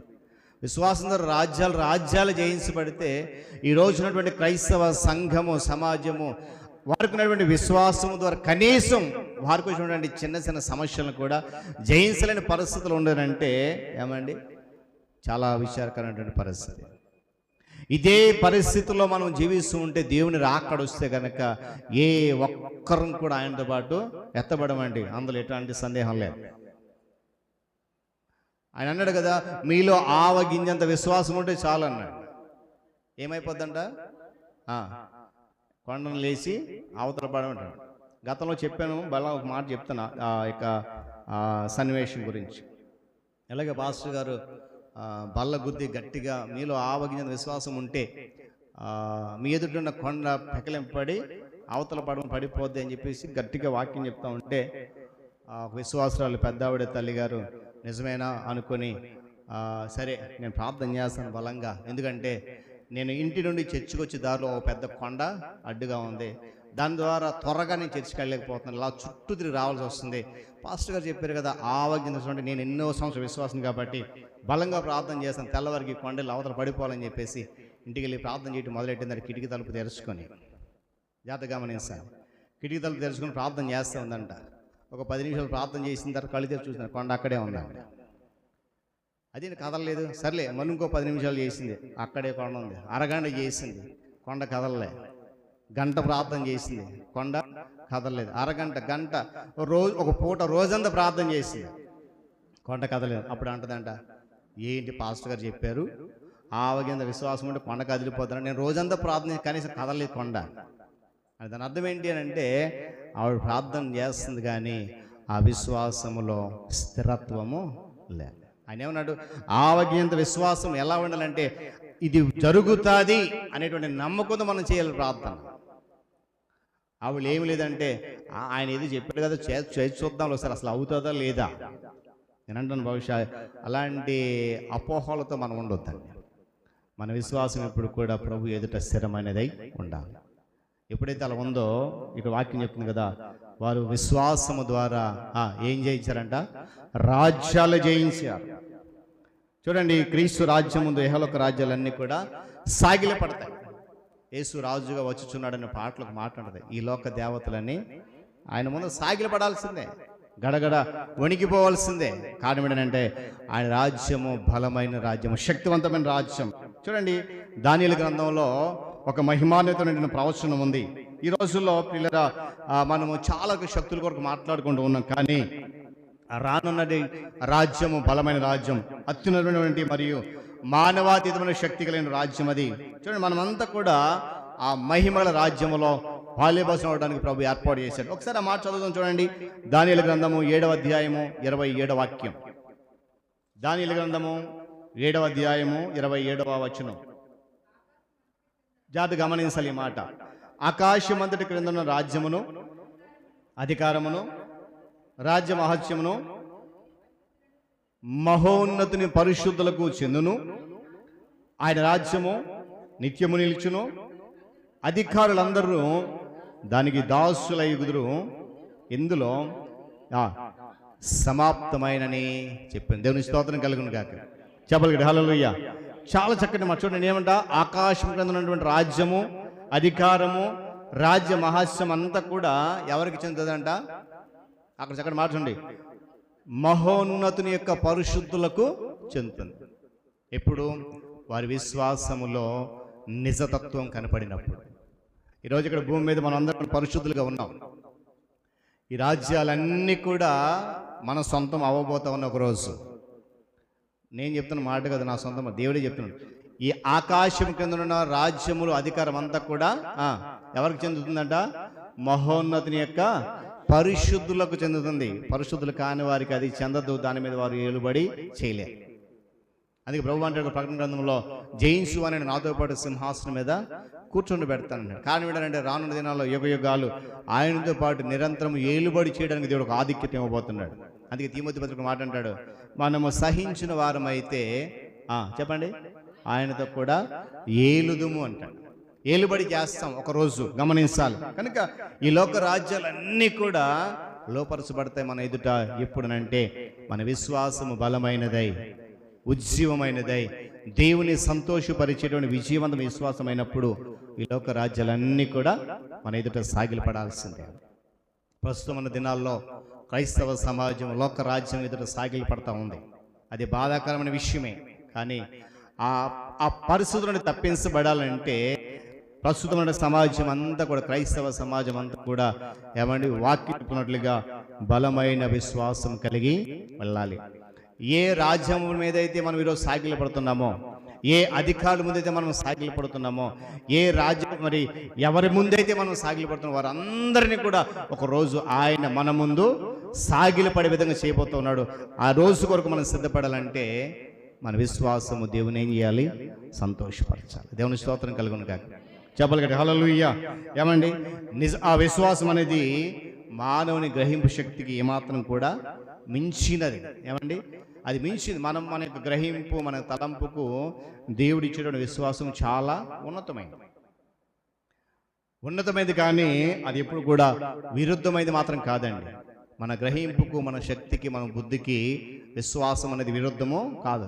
మనం ఎప్పుడు కూడా ఆ నమ్మకంలో, ఆ విశ్వాసం ఉండాలనేది దేవుని సంకల్పం. అందుకొరకే ఆ సంకల్పాన్ని అనుగుణంగా దేవుడు నడిపిస్తూ వెళ్ళిపోతూ ఉన్నాడు నేటి దినాల్లో. నేను గతంలో చాలాసార్లు చెప్పాను, ఇప్పుడు కూడా చెప్తున్నాను. మనం ఎన్నిసార్లు దేవునికి అవిధేయులుగా ఉన్నా, ఎన్నిసార్లు మనము దేవుని వాక్యానికి లోబడకున్నా, ఎన్నిసార్లు మనం దేవుని సన్నిధికి దూరంగా ఉన్నా కూడా దేవుడు మన పట్ల శిక్షను పంపించట్లేదు. ఆ సత్యాన్ని గమనిస్తాం. పాత నిబంధన కాలంలో మనందరూ తెలుసు కదండి. పాత నిబంధన కాలంలో తప్పు చేస్తే వెంటనే శిక్ష, అందులో ఎలాంటి సందేహం లేదు. ఆడంతటి వాడైనా చివరికి యాజకులతో సహితం దేవుడు విడిచిపెట్టలే. చూడండి, ఉజ్జా అనేటువంటి వ్యక్తి దేవుని మనసును పట్టుకున్నప్పుడు వెంటనే చనిపోయాడు. ఏమంటే యాజకుడు ఉన్నటువంటి జకర్యా దేవుని మాట నమ్మలేదు. ఏమైపోయాడు? చెప్పాలి. మోగువాడైపోయాడు. గొప్ప యాజకుడు అయినా కానీ దేవుని మాట నమ్మలేదు. విడిచిపెట్టలేదు. అన్నాడు, నేను చెప్పిన ఈ మాట నెరవేరే దిన వరకు నువ్వేం చేస్తావు? మాట్లాడవు. మోగుడైపోయాడు. యోహాను పుట్టిన తర్వాత ఆ పేరు యోహానని ఆ జకర్యా పలక మీద రాసిన తర్వాత మాట్లాడాడు. చూడండి, అంటే అప్పటికి బహుశా ఎలిజబెత్ 6 మాసాలు గర్భవతి. ఆమె జన్మించిన తర్వాత, యోహాను జన్మించిన తర్వాత, యోహానుకు ఆమె జన్మనిచ్చిన తర్వాత ఏమండి, ఆ పేరు పెట్టే సమయం వరకు కూడా జకర్యా మాట్లాడలేకపోయాడు. కారణం ఏంటంటే దేవుని మాటను ఏమండి నమ్మాలి. ఈరోజు మనకి శిక్ష పడట్లేదంటే గల కారణం దేవుడి చేతకానివాడు కాదండి.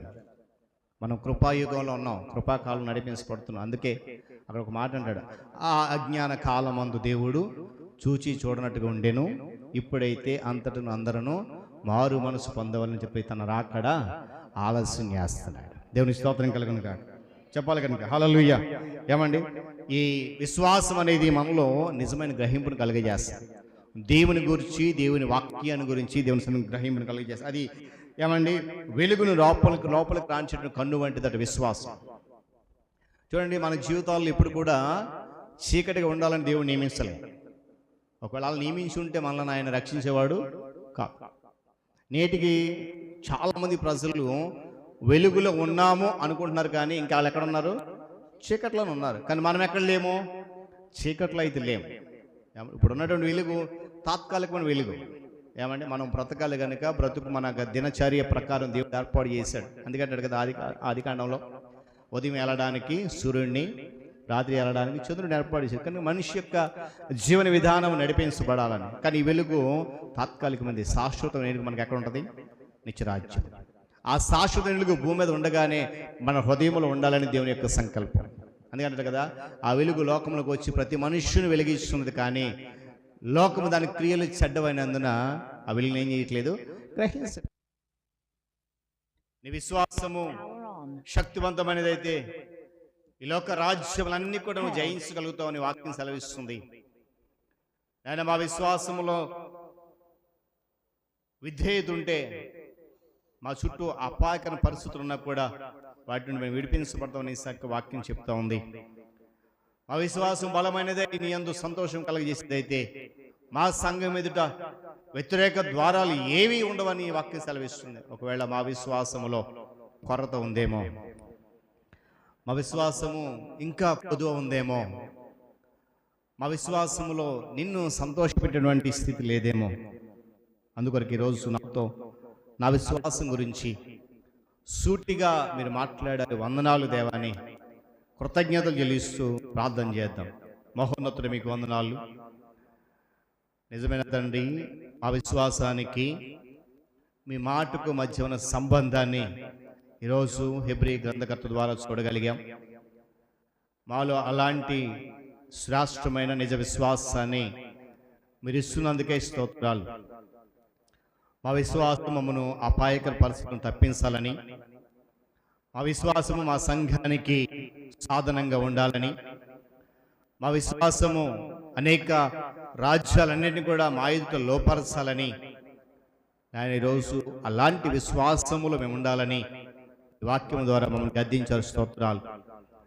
ఆయన దిద్దుబాటు అసహ్యము కాకుండా ఆ దిద్దుబాటు కలిగినటువంటి విశ్వాసములు మేము ముందుకు నడుస్తూ విశ్వాస వీరుల జాబితాలో చేరి యుగయుగాలు నీతో పాటు సంతోషించి ఆనందించే భాగ్యం దయచేయమని, భూమి మీద ఉన్న మేము మా విశ్వాసాన్ని ఏమాత్రం కూడా నిర్జీవంగా వెళ్ళిపోకుండా, మా విశ్వాసం ఏమాత్రం తరిగిపోకుండా, దినదినము మా యొక్క అంతరంగ పురుషుడు నూతనపరచబడి మా విశ్వాసం కూడా దినదినము అత్యధికంగా చేయబడడానికి మార్గముని సరళ మీద నడిపిస్తున్నందుకు స్తుతులు చెల్లిస్తూ, ఆ విశ్వాసములోనే మేము కడవరకు నడిచి నిన్ను చేరుకోగలిగేటువంటి స్థితి దయచేయమని, వెతబడి మాటలు వింటున్నాం అందరి జీవితంలో ఫలింపజేసి నూరంతులుగా బాగు చేయమని, నాయన ఈ మాటల ద్వారా మమ్మల్ని మేము పరిశీలన చేసుకుని మార్చుకోవడానికి కృప చూపించమని, సమస్తమైన ఘనత మహిమ ప్రభావాలు మీకు చెల్లిస్తూ నజరేయుడైన యేసుక్రీస్తు వారి పరిశుద్ధ నామములో ఈ ప్రార్థన సమర్పించి వేడుకుంటున్నాను మా తండ్రి.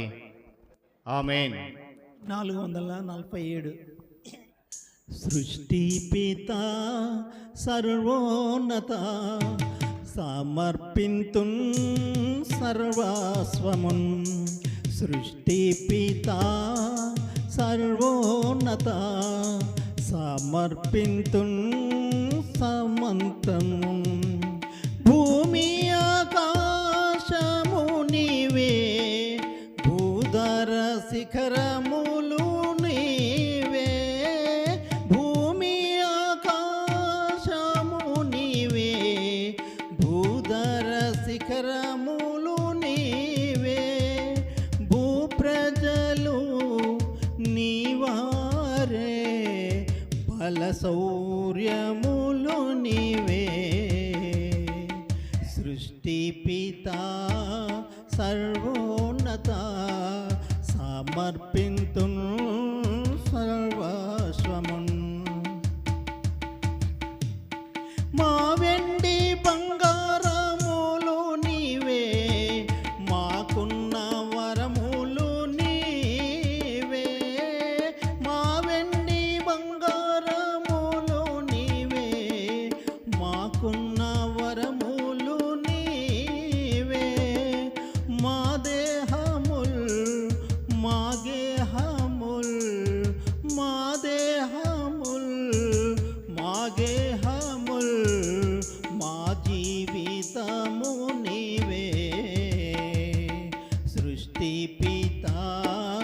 సర్వోన్నత సమర్పింతున్ సర్వస్వమున్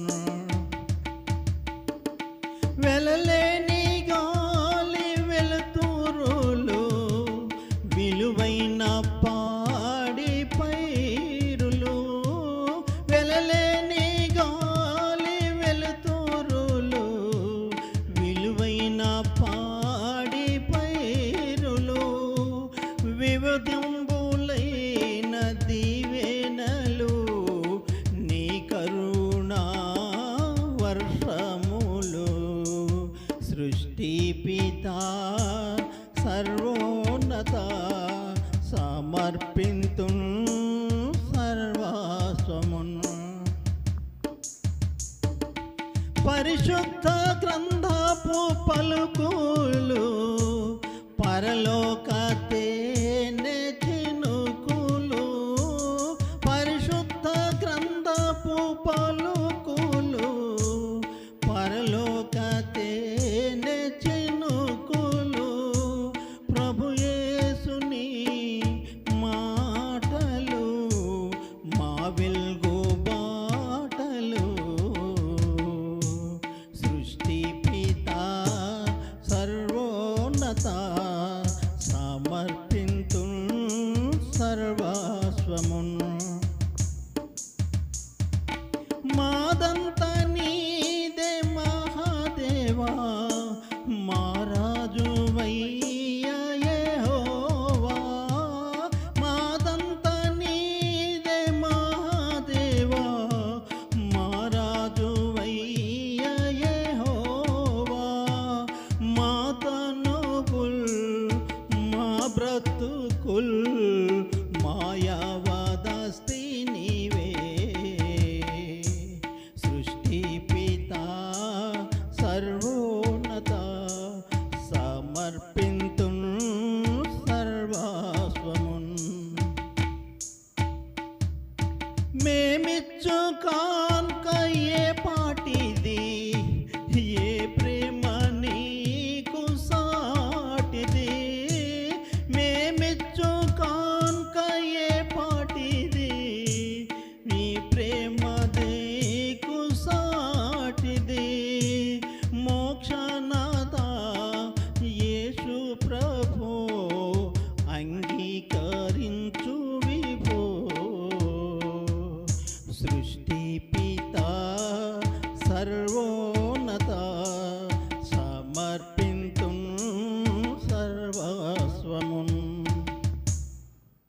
తండ్రి కుమార శుద్ధాత్ముడా త్రియేక దేవ స్తోత్రముల్ తండ్రి కుమార శుద్ధాత్ముడా త్రియేక దేవ స్తోత్రముల్ దాత నీవే నేత నీవే దేవాది దేవుండవే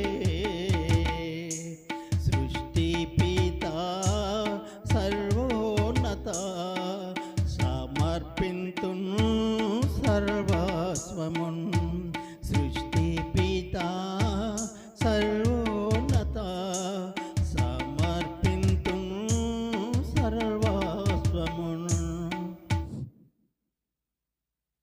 ప్రభు నామానికి వందనాలు చెల్లిస్తూ ఈ యొక్క పరిశుద్ధ దినాన దేవుని సన్నిధానంలో ఈ విధంగా నివసించే భాగ్యం మనకు సజీవుల లెక్కలు నిలబెట్టి చక్కనైన వాక్యంతో మనందరినీ నిలబెట్టిన ప్రభు అయిన యేసునామకి మరోసారి వందనాలు చెల్లిస్తూ ఉన్నాను.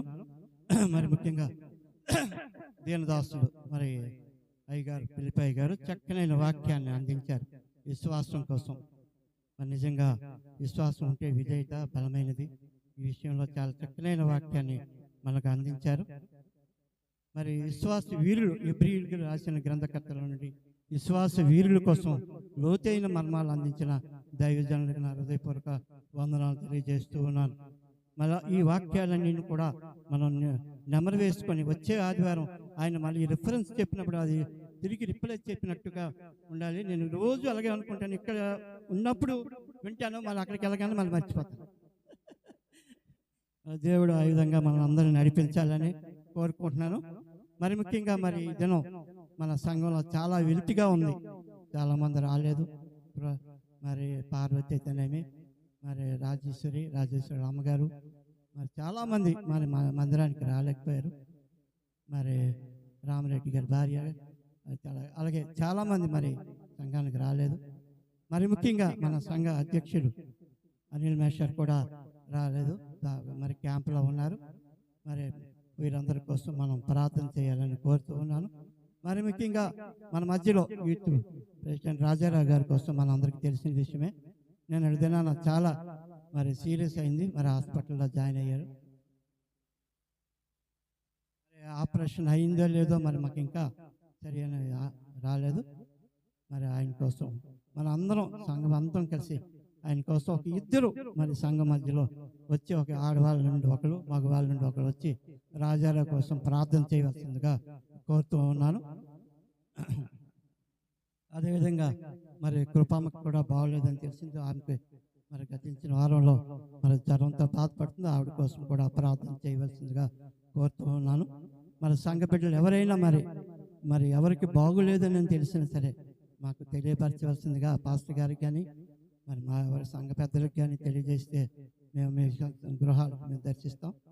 మరి అదేవిధంగా మంగళవారం ప్రార్థన కూడుకుంటుంది.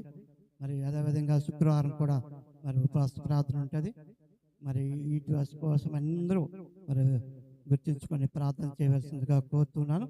ఇంకేమైనా మనకి ఉంటే మీకు తెలియపరుస్తాం. ప్రకటనలను విన్నాం, ప్రార్థన చేద్దాం. మరి ప్రార్థనలో ప్రతి విషయాన్ని మనం జ్ఞాపకం చేసుకుందాం. సంఘ అభివృద్ధి కొరకు విస్తరించబడడానికి మన వంతు ప్రయత్నం చేస్తూ ప్రార్థన చేద్దాం. మరి ఈ సమయంలో మరి సంఘ ఉపాధ్యక్షులు లారెన్స్ గారు చెప్పినట్లుగా మన సంఘ బిడ్డ రాజారావు గారి యొక్క పరిస్థితి గడిచిన దినాల మరి కొంచెం ఆందోళనగానే ఉందని చెప్పారు. మరి తర్వాత పరిస్థితి ఆపరేషన్ అన్నారు, కానీ మనకి ఎటువంటి సమాచారం రాలేదు. మరి ముందుగా వారి కొరకు మరి ప్రార్థన చేద్దాం. ఆ తదుపరి ముగింపు ప్రార్థన.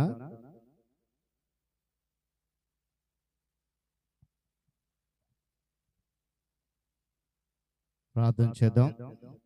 దేవుడు ఆ బిడ్డకు సంపూర్ణ స్వస్థత ఇచ్చులాగున ఆయన సన్నిధిలో ప్రార్థన చేద్దాం.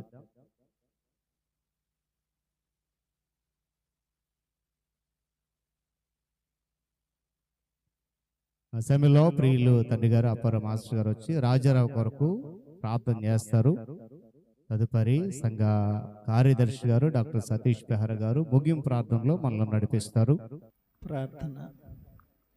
సర్వోన్నతుడా, సర్వశక్తిమంతుడా, గలలీయుడా, నజరేయుడా, గతించిన కాలమంతయు మా ప్రభువా, మమ్మల్ని, మా బిడ్డల్ని, మా చుట్టాలని, బంధువుల్ని, స్నేహితుల్ని అందరినీ కూడా నీ దయగల హస్తముల చాటున కాచి కాపాడారు, భద్రత దయచేశారు, ఆయువు ఆరోగ్యం ఇచ్చారు, ఆయుష్ కూడా ఇచ్చారు మా ప్రభువా. ఈ దినాన్ని నీ ఆలయంలో మేమందరం కూడి ఉన్నాము మా ప్రభువా. అందుకు కారణం మా ప్రభువా, మీరిచ్చినటువంటి ఈ జీవంతో ఉన్నాం కనుక మా ప్రభువా, సజీవులుగా నీ ఆలయంలోకి వచ్చి మేము నిన్ను స్తుతించే భాగ్యం కూడా అనుకరించారు. నిన్ను గుర్చి స్తోత్రించాము, స్తుతించాము, పాటలు పాడాము మా ప్రభువా. మా స్తోత్రాలు, మా విన్నపాలు, మా ప్రార్థనలన్నీ కూడా నీ సన్నిధిలో చేరుతాయని మేము నమ్ముచూ ఉన్నాం మా ప్రభువా. తగిన సమాధానం ఇవ్వండి. తగిన రీతిలో మా ప్రభువుల మమ్మందరిని కూడా బహుగా దీవించండి. దీవెన వెంబలి దీవెనలు ఇవ్వండి, కృపలను వెంబడి కృపలను ఇవ్వండి. బహుగా మా ప్రభువా లేవనెత్తండి నా తండ్రి. మరి ముఖ్యంగా మా ప్రభువా, నీ ప్రియ బిడ్డ అయినటువంటి రాజారావు అస్వస్థతో ఉన్నాడు మా ప్రభువా. మా తండ్రి ఏ స్థితిలో ఉన్నారో మాకు తెలియదు మా ప్రభువా. అతనిలో ఉన్నటువంటి ఆ అనారోగ్యం ఏంటో మాకు తెలియదు మా ప్రభువా. సమస్తం ఎరిగిన దేవుడు కనుక మా తండ్రి, అది ఎలాంటి జటిలమైనటువంటి సమస్య అయినా సరే మా ప్రభువా, తీర్చే దేవుడు కనుక మా ప్రభువా, నిన్ను నమ్మిన ప్రతి బిడ్డని రక్షించే దేవుడు కనుక మా ప్రభువా, మీరు తప్పనిసరిగా ఆ బిడ్డపై మీ బంగారు హస్తాల నుంచి బహుగా దీవించండి. తనలో ఉన్నటువంటి ఆ అస్వస్థతను తీసివేయండి, ఆ రోగాన్ని తీసివేయండి మా ప్రభువా. నీ బిడ్డగా మా తండ్రి అనేక సేవలు, అనేక పాటలు పాడే భాగ్యం కూడా అనుకరించండి. మళ్ళీ మేమందరము కూడి మా ప్రభువా నీ ఆలయంలో నీ పాటలు పాడుచు నేను కనపరుస్తూ భాగ్యం కూడా అనుకరించమని మా ప్రభువుని క్రీస్తున్నామన్న వేడుకుంటున్న మా పరమ తండ్రి. ఆమేన్. ప్రార్థన. పరిశుద్ధమైన ప్రియ పరలోకపు తండ్రి, మీ ఘనమైన నామానికి లెక్కని వందనాలు, స్తుతులు, స్తోత్రాలు. నన్ను మా సంఘస్థులందరినైనా మమ్మల్ని మీ సన్నిధిలోకి వచ్చి స్తుతించి ఆరాధించే ఈ గొప్ప భాగ్యం అనుగ్రహించారు. మీకు వేలాది స్తుతులు, స్తోత్రాలు. స్తుతి ఆరాధనలోను, వాక్యంలోను, సంఘ కార్యక్రమంలో మీ కృప చూపించారు. మీకు వేలాది స్తుతులు, స్తోత్రాలు తండ్రి. నీ దాసు నిలబెట్టుకొని ఈరోజు సూటిగా మాతో మంచి మాటలు మాట్లాడారు. మా విశ్వాసము మిమ్మల్ని సంతోషపెట్టే విధంగా ఉందా లేదని మమ్మల్ని ప్రశ్నింపజేశారు తండ్రి. నిజమే, విశ్వాసంలో మేము వెనుకబడి ఉన్నాము నాయన. మా విషయంలో మీరు సంతోషపడే అంత రీతికి మీరు లేమేమో దయచేసి మన్నించి క్షమించి విశ్వాసాన్ని బలపరుచుకొని విశ్వాసంలో ఉజ్జీవంగా ముందు కొనసాగడానికి ఏదైతే నీ వాక్యం ఆధారం ఉందో ఆ వాక్యాన్ని మా హృదయంలో భద్రపరుచుకొని నీ వైపు చూస్తూ అడుగులు వేయటకు సహాయం తెచ్చేయండి.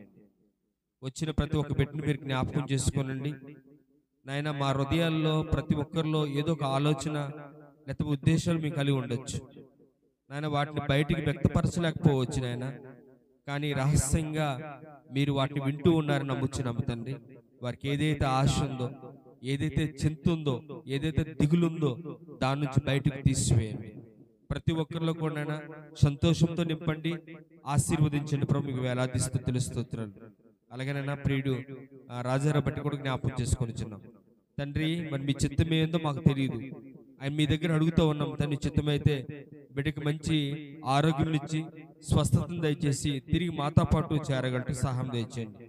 అలాగే కృపమును కూడా కనిపెట్టండి, ఆరోగ్యం ఇవ్వండి, నన్ను ధైర్యపరచండి. ఇంకెవరైనా నేను అలాగా అనారోగ్యంతో ఉంటే కనుక దయచేసి మీ గాయపడిన హస్తాన్ని వారికి ఉంచి వారికి మంచి ఆరోగ్యం ఇవ్వమని మీ సన్నిధిలో ప్రాధాయపడుతున్నాం తండ్రి. ఇదిగోనైనా మా సంఘంలో చాలా మంది రాలేకపోయారు.